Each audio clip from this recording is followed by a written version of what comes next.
शौनकादि ऋषियों ने जब ये गहरा ज्ञान सूत जी से पाया और उसके बाद फिर एक दिन देखा कि देवर्षि नारद उदास मुख लिए आए हैं। पूछा कहाँ से आ रहे हो, उदास क्यों हो? तो बताया कि मृत्यु लोक से आ रहा हूँ और मृत्यु लोक में सब जगह गया, कहीं सुख शांति मिली नहीं। देखा, सबको देखा, इधर उधर जहां वहां सब तरफ देखा, पर सब अतृप्त और दुखी दिखाई दिए। धनहीन कहे धनवान सुखी, धनवान कहे सुख राजा को भारी, राजा कहे चक्रवर्ती सुखी, चक्रवर्ती कहे सुख इंद्र को भारी, इंद्र कहे चतुरानन सुखी, चतुरानन कहे सुख विष्णु को भारी, और तुलसीदास विचार कहे प्रभु भक्ति बिना सब लोक दुखारी।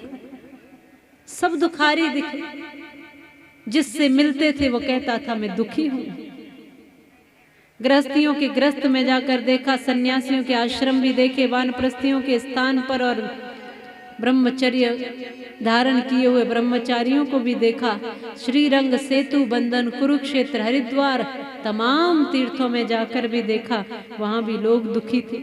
मंदिरों में जाकर देखा तो भी दुखी, घर में जाकर देखा तो भी दुखी, आश्रमों में गया तो भी दुखी, तीर्थों में गया वहां भी दुखी, सब जगह लोग दुखी ही दुखी दिखाई दिए। और उन सबको देखकर मैं दुखी हो गया। सब दुखी है, कोई तृप्त है ही नहीं। फिर आगे गया मथुरा, और मथुरा से वृंदावन की भूमि पर और आगे बढ़ता चला गया, तब देखा कि एक स्त्री बैठी है और दो बुजुर्ग लेटे हुए हैं। पूछा ये कौन है? तो परिचय बताया कि मैं भक्ति हूं और ये मेरे पुत्र ज्ञान और वैराग्य है। ज्ञान और वैराग्य बूढ़े हैं और भक्ति जो है युवती है। ये भक्ति कौन है? माँ है। ज्ञान वैराग्य इनके पुत्र है, और पुत्र बूढ़े हों और माँ जवान हो, ये कहीं का नियम थोड़ी।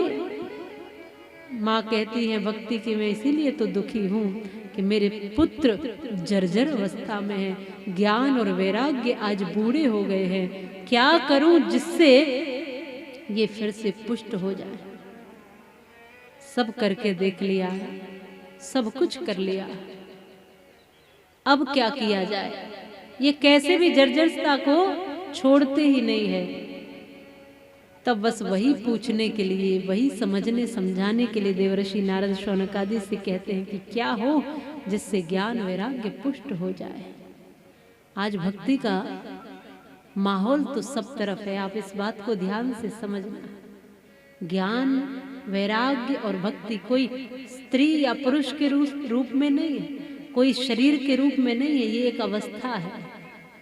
भक्ति की अवस्था तो बहुत लोगों के भीतर बनी हुई है, लेकिन ज्ञान बहुत कम है और वैराग्य भी नहीं। उदाहरण के लिए कि मंदिर जाने वाले भक्तों की भीड़ तो पूरी है, लाइन तो पूरी लगी है, लेकिन मंदिर जाने वालों को ही नहीं पता है कि मंदिर में क्यों जाना चाहिए।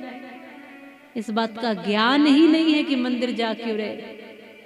और ज्ञान बिना नहीं होए प्रतीति, बिनु प्रतीति होए नहीं प्रीति, प्रीति बिना नहीं भगति गोसाई, भगति बिना सुख सपने हुए। जब ज्ञान ही नहीं है, कथा में आकर बैठ गए हो तो हो सकता है कुछ लोग प्रांगण देख के चले जाएं और कुछ लोग वक्ता को देखकर चले जाएं, कुछ लोग हो सकता है व्यवस्थाओं को देखकर चले जाएं, कुछ लोग हो सकता है कि थोड़ी देर यहाँ पर खंबे से पीठ लगाकर सोकर चले जाएं, कुछ लोग थोड़ी कमी निकाल कर चले जाएं।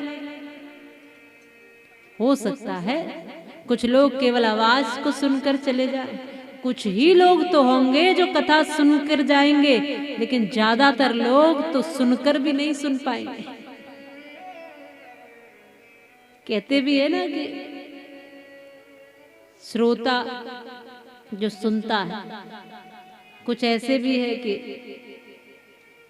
कथा में तो बैठे हैं पर सुना कुछ भी नहीं।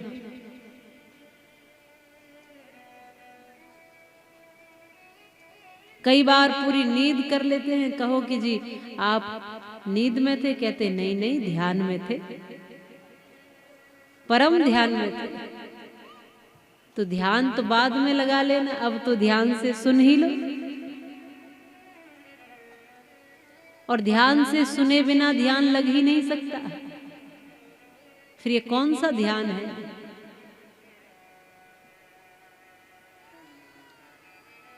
इसलिए ज्ञान होना बहुत आवश्यक है। जो कर रहे हो वो मैं क्या कर रहा हूँ इसकी जानकारी, इसका ज्ञान। भक्ति भी कर रहे हो तो मैं क्यों कर रहा हूँ, किसकी कर रहा हूँ और कैसे करनी चाहिए, इसका ज्ञान होना जरूरी।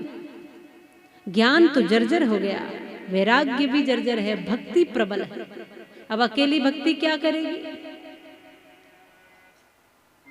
मंदिर जाने वाले लोग हैं, भक्ति तो खूब है, तिलक तो खूब लगाए, माला तो खूब जप रहे, लेकिन ये अवस्था हुई कि राम राम जपना पराया माल अपना। तो फिर क्या मतलब है इस जपने का भी? माला भी व्यर्थ चली गई ना, और समय भी व्यर्थ चला गया।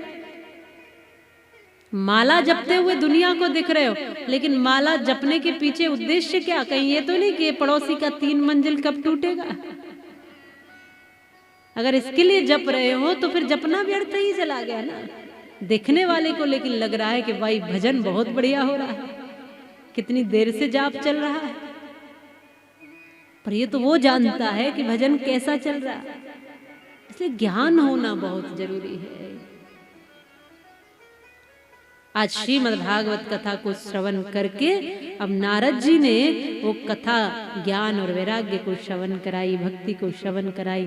और जब सबने यह कथा श्रवण की तो निश्चित ही आनंद उमड़ पड़ा, ज्ञान वैराग्य की जर्जरता समाप्त हो गई, भक्ति नाचने लगी, पूर्णता प्राप्त हो गई। इसलिए उदाहरण के रूप में सार ये है कि इस कथा में भक्ति, ज्ञान और वैराग्य तीनों भरपूर रूप से है। कथा में तीनों का सामुच्य है। माने कोई ग्रंथ होता है जिसमें वैराग्य की चर्चा है, कोई ग्रंथ होता है जिसमें ज्ञान की चर्चा है, कोई ग्रंथ है जिसमें भक्ति प्रधान है, लेकिन श्रीमद् भागवत महापुराण एक ऐसा ग्रंथ है जिसमें भक्ति भी है, ज्ञान भी है और वैराग्य भी भरपूर है। इससे भक्ति भी मिलेगी, ज्ञान भी मिलेगा और वैराग्य भी प्राप्त होगा। ये तीनों प्राप्त होते हैं। ये ग्रंथ एक ऐसा ग्रंथ है।